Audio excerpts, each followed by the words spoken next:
morning everyone. Today's thought is do not give your past the power to define your future. Today's date is 8th of August and day is Saturday.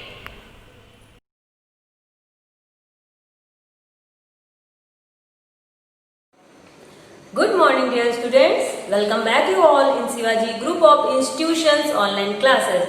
Students, before starting our today's class, let's take 1 minute relax. Okay? So, take this position, then close your eyes and start inhale and exhale process. Okay? So, start. Inhale, exhale. Inhale, exhale. Inhale, exhale. Inhale, exhale. Inhale,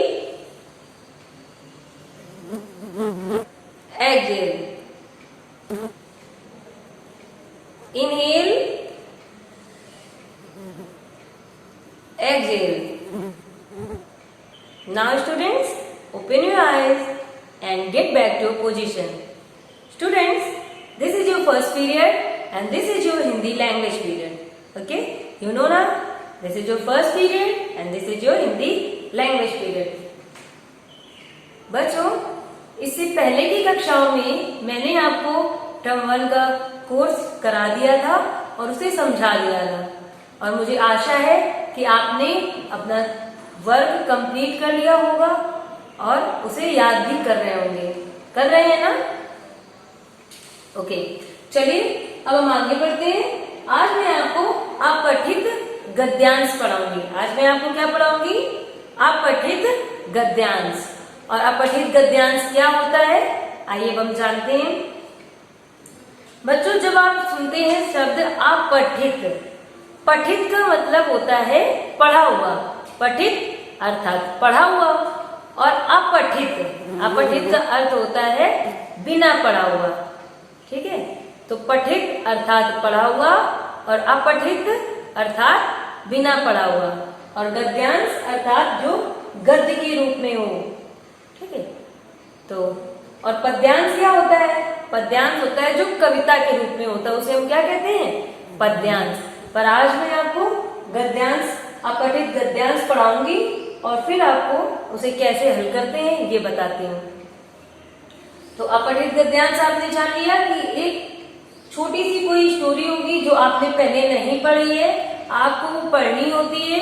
उसके बाद इसी गद्यांश पर आधारित आपसे कुछ प्रश्न पूछे जाते हैं। आपको ये गद्यांश पढ़कर उनके उत्तर लिखने होते हैं। ठीक है? तो मैं फिर से बताती हूँ, अपठित गद्यांश अर्थात पहले न पढ़ा हुआ गद्यांश, कोई लेख, कोई अनुच्छेद। ठीक है? आपको क्या करना होता है? वो अनुच्छेद ध्यान से पढ़ना होता है। उस अनुच्छेद को ध्यान से पढ़ने के बाद पूछे गए प्रश्नों के उत्तर देने होते हैं। और उत्तर आप कब दे पाएंगे? जब आप इस गद्यांश का अर्थ समझेंगे। इस गद्यांश का अर्थ समझकर उसे अच्छे ढंग से समझेंगे और उत्तर लिखेंगे। और उत्तर लिखते समय किस बात का ध्यान देना चाहिए?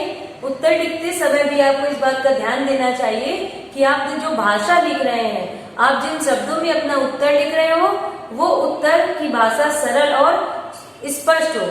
ठीक है? सरल और स्पष्ट है अर्थात आपने जो प्रश्न पूछा गया हो उसी के अनुसार उत्तर लिखा हो। ठीक है? तो आइए हम शुरू करते हैं। देखिए, जो आज हमारा जो मैंने आपको अपठित गद्यांश दिया है वो रक्षाबंधन पर आधारित है। रक्षाबंधन का त्योहार अभी निकला है ना, और आप सबने इसे बहुत खुशी से मनाया भी है ना? ठीक है?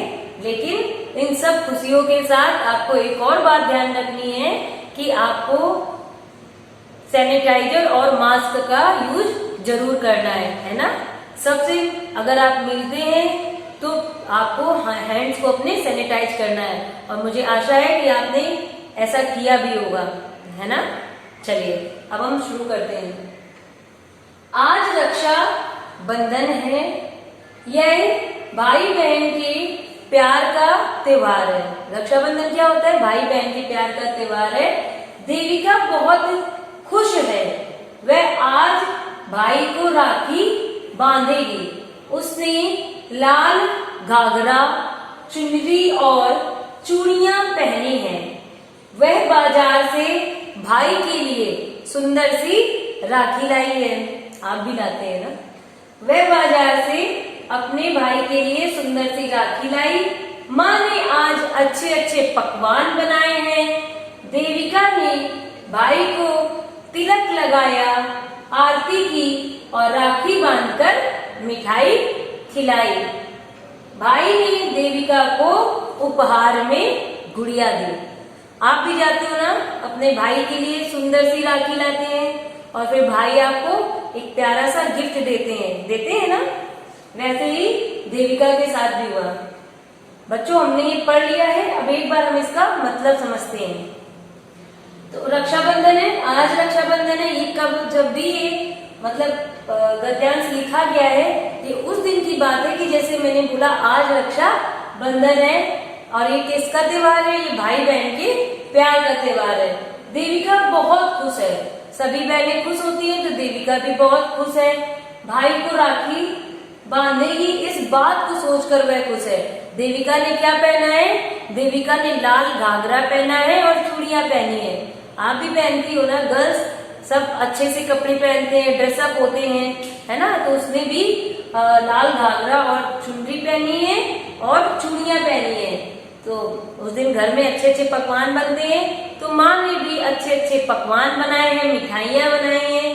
ठीक है, जब राखी बांधने का समय आ गया तो देविका ने भाई को तिलक लगाया, आरती की और राखी बांधकर मिठाई खिलाई। ठीक है, देविका ने भाई को तिलक लगाया, माथे पर लगाते हैं तिलक लगाया, आरती की और राखी बांधकर मिठाई खिलाई। भाई ने देविका को उपहार में गुड़िया दी। उपहार का मतलब क्या होता है? गिफ्ट, है ना? ठीक है, तो उपहार में क्या दिया? गुड़िया दी। ठीक है, आपने ये पढ़ लिया। अब हम इसके प्रश्न करते हैं।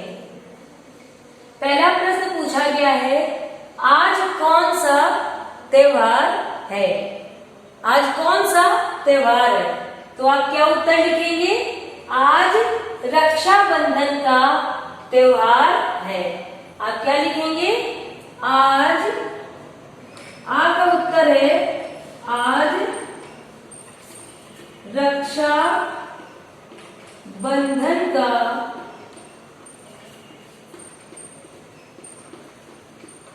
त्योहार है।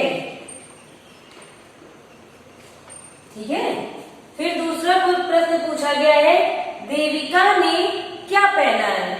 तो अभी हम लोगों ने पढ़ा था, हम फिर से उसी लाइन में चलते हैं। उसने लाल घाघरा, चुनरी और चूड़ियां पहनी है। तो आप क्या लिख देंगे उत्तर? देविका ने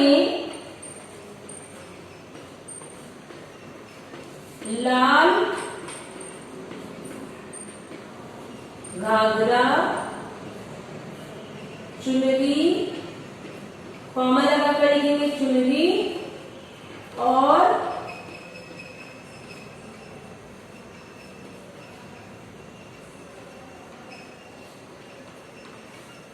चूड़ियां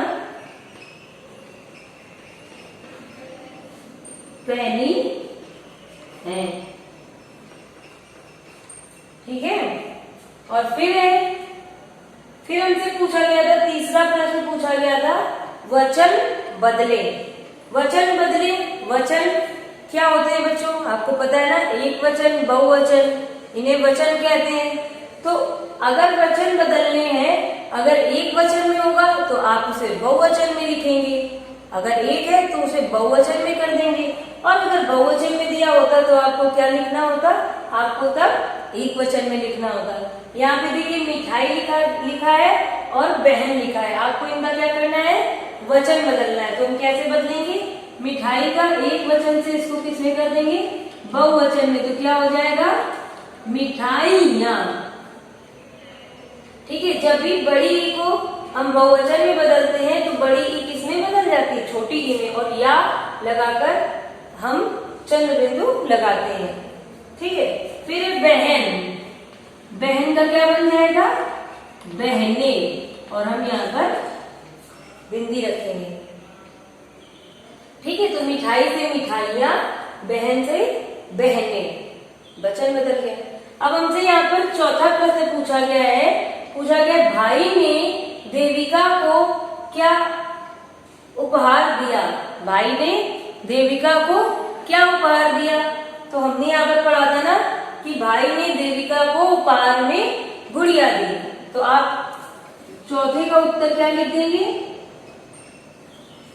गुड़िया, या आप पूरा सेंटेंस लिखेंगे तो आप लिखेंगे कि भाई ने देविका को उपहार में गुड़िया दी। ओके बच्चों, ये कुछ प्रश्न पूछे गए थे। इस अपठित गद्यांश को पढ़कर आप इन प्रश्नों के उत्तर कैसे देते हैं ये मैंने आपको समझा दिया है। ओके सो अब यहाँ पर जैसे बच्चों आपसे वचन बदलने के लिए पूछा गया था, कभी हो सकता है आपसे कि यहाँ पर आपसे विलोम शब्द पूछ लेता, कुछ शब्द यहाँ पे दिए गए होते, उनसे आपको कहता कि इनके विलोम शब्द बताइए। जैसे हमें एक शब्द मिला था सुंदर, तो सुंदर का विलोम पूछ लेता तो सुंदर का विलोम क्या हो जाता, बदसूरत। ठीक है, या लिंग बदलने के लिए क्या देता, तो भाई पुल्लिंग शब्द है और स्त्रीलिंग क्या हो जाता, बहन हो जाता। तो इस तरह से हमसे भाषा के ऊपर भी कुछ प्रश्न पूछे जाते हैं। एक गद्यांश दिया होता है, कुछ प्रश्न क्या होते हैं सीधे अपठित गद्यांश पर जो दिया होता है उसी पर आधारित होते हैं, और कुछ प्रश्न हमारे भाषा ज्ञान पर आधारित होते हैं, वो भाषा से संबंधित होते हैं। तो उसमें हमसे विलोम शब्द भी पूछ सकता है, या वचन बदलने के लिए कह सकता है, लिंग बदलने के लिए कह सकता है। ओके, तो आपको कुछ भी पूछा जाए, आपको क्या करना होता है, उन प्रश्नों को ध्यानपूर्वक पढ़ना होता है और फिर समझकर उनके उत्तर लिखने होते हैं। सो स्टूडेंट्स, आइए हम एक बार फिर से रिवीजन करते हैं कि क्या पूछा गया था। यह एक गद्यांश था जिसमें रक्षाबंधन के त्योहार के ऊपर एक गद्यांश दिया गया था। आज रक्षाबंधन का त्योहार है, यह भाई बहन के प्यार का त्योहार है। देविका बहुत खुश है, वह अपने भाई को राखी बांधेगी। उसने लाल घाघरा, चुन्नी और चूड़ियां पहनी है। वह बाजार से भाई के लिए सुंदर सी राखी लाई है। माँ ने अच्छे अच्छे पकवान बनाए हैं। देविका ने भाई को तिलक लगाकर आरती की है और राखी बांधकर मिठाई खिलाई। तो भाई ने देविका को उपहार में गुड़िया दी। फिर हमसे पूछा गया था कि आज कौन सा त्योहार है, तो हम क्या लिखेंगे, आज रक्षाबंधन का त्योहार है। दूसरा पूछा गया था देविका ने क्या पहना है, देविका ने लाल घाघरा, चुन्नी और चूड़ियां पहनी है। फिर हमसे वचन बदलने के लिए कहा गया था। तीसरे में जैसे मिठाई से हमने वचन बदल कर किया मिठाइयाँ, और बहन से बहने। चौथा प्रश्न पूछा गया था भाई ने देविका को क्या उपहार दिया, तो भाई ने देविका को उपहार में गुड़िया दी। सो स्टूडेंट्स, आपका मैंने एक गद्यांश कराया है। आपको अपने पेरेंट्स की हेल्प से अपनी बुक में से दूसरे गद्यांश देखने हैं और उन्हें हल करना है। ओके, सो क्या करना है आपको, एक गद्यांश मैंने आपको कराया है, इसी आधार पर आपको दूसरे गद्यांश अपने पेरेंट्स की हेल्प से ढूंढने हैं और उन्हें सॉल्व करना है। Okay, so students, that's enough for today. We will meet again in our next class. Till then, complete your all work and learn your all work. Okay, thank you.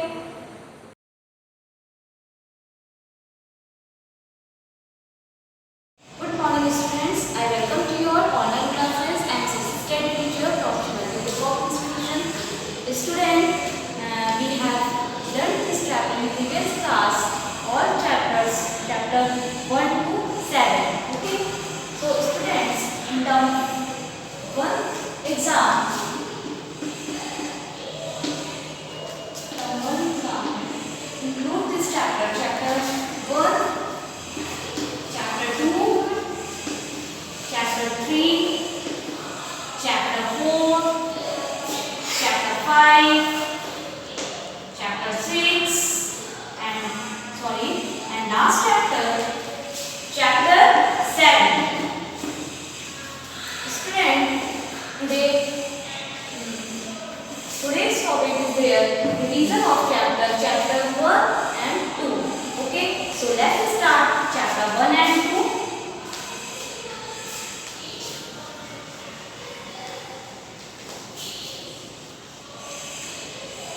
First chapter name, discovering our planets. Chapter 1.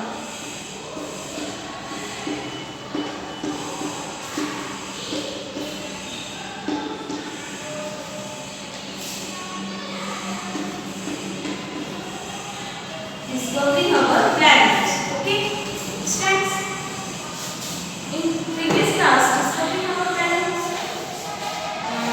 students, if you know that earlier people avoid traveling to far off places.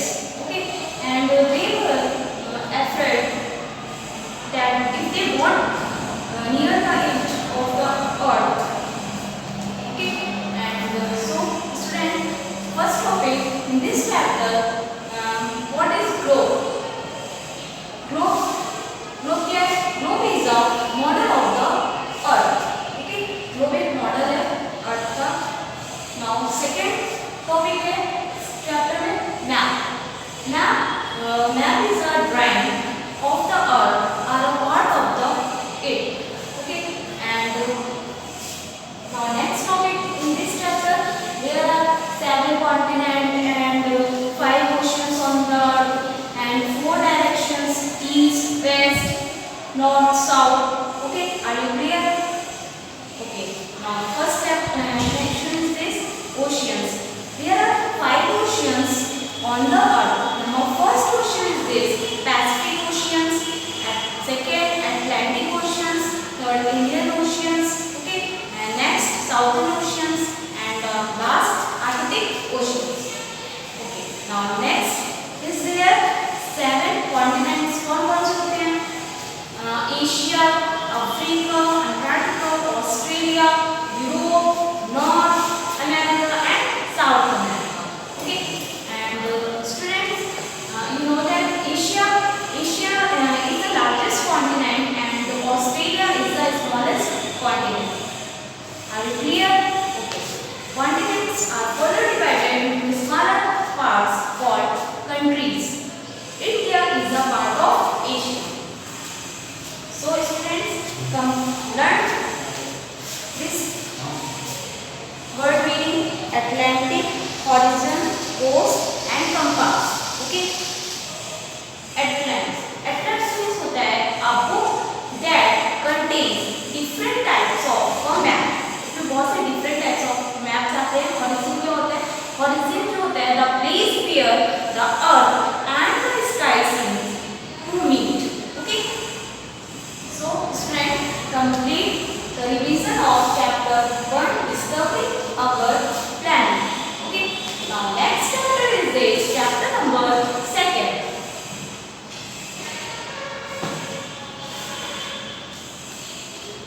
Chapter 2, Earth, our home. Earth, our home. Okay, Earth, students, you know that planet Earth is our home. It is blessed with natural gifts like mountains, rivers, birds, plants, animals. इससे मिले हुए से मिले, ठीक है. जैसे heavenly bodies कौन-कौन से होती हैं? Just like the sun, moon and stars. Okay, there are many factors which make Earth a unique planet. Earth जो है unique planet है.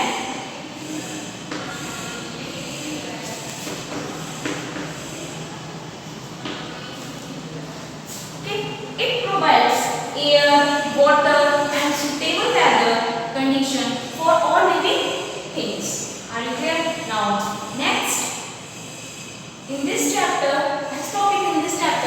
movement of the earth. Movement. How many types of movement? There are two types of movement. Number first होता है rotation. Number second revolution. Rotation क्या होता है? The earth spins like a top around its imaginary axis that runs through. This is the called of rotation. Okay.